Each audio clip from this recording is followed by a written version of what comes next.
Actress Sela Ward's husband plays on her fame in Senate race in this April 25, 2018 photo, U.S.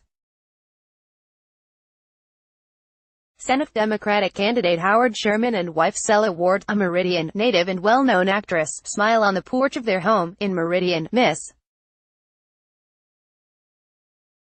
Sherman, making his first run for political office in his wife's native Mississippi, faces 5 opponents in the Democratic primary for a Republican-held U.S. Senate seat in Mississippi.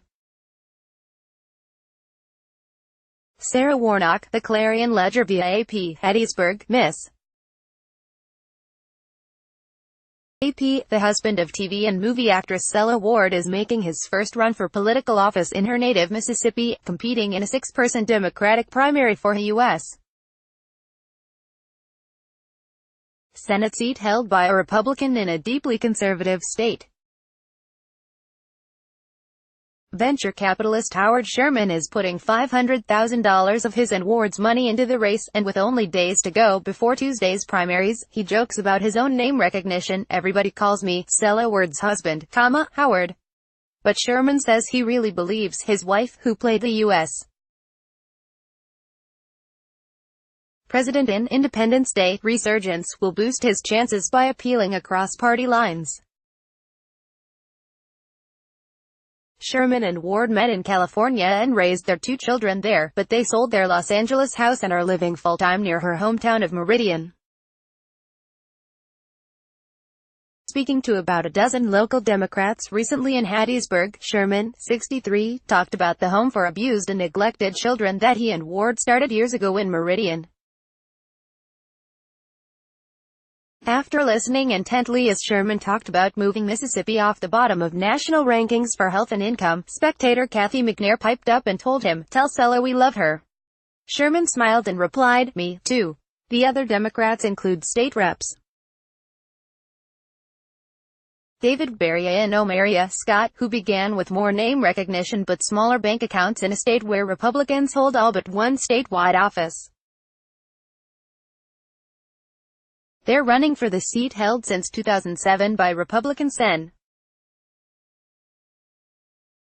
Roger Wicker, who has millions in his campaign fund and just one primary opponent running a low-budget campaign.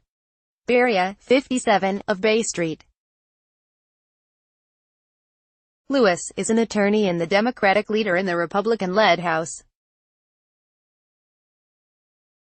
He and his wife, Marcy, lost their home to Hurricane Katrina in 2005 and their 10-year-old son to rabies a few weeks later. His family believes the boy had been bitten by a bat while camping. Beria lobbied against legislators' efforts to limit civil lawsuit hordes before being elected to the state Senate and House. Scott, 61, a state representative since 1993, is known for impassioned speeches about people she believes are ignored, those struggling to make a living in one of poorest states in the nation.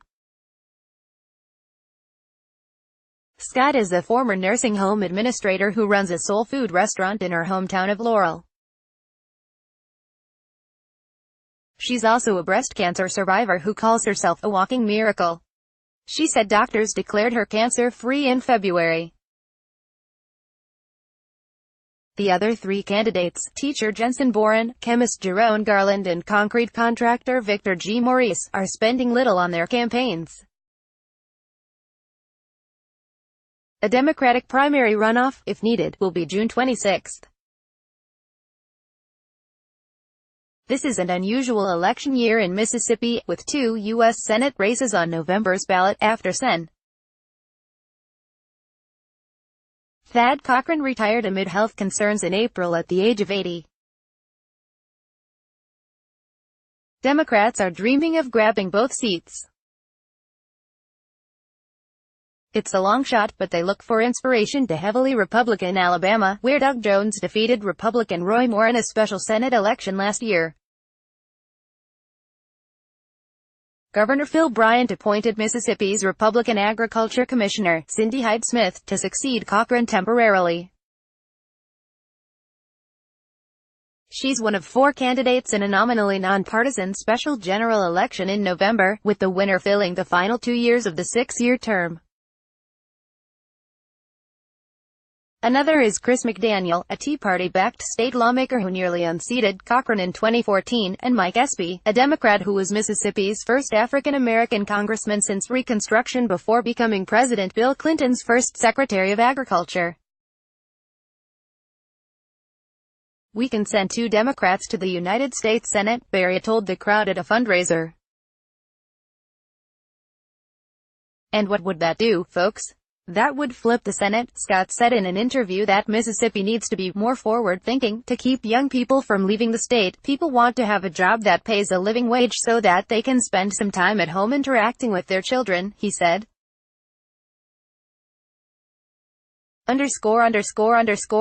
Follow Emily Wagster Pettis on Twitter, http://twitter.com/ewagsterpettis.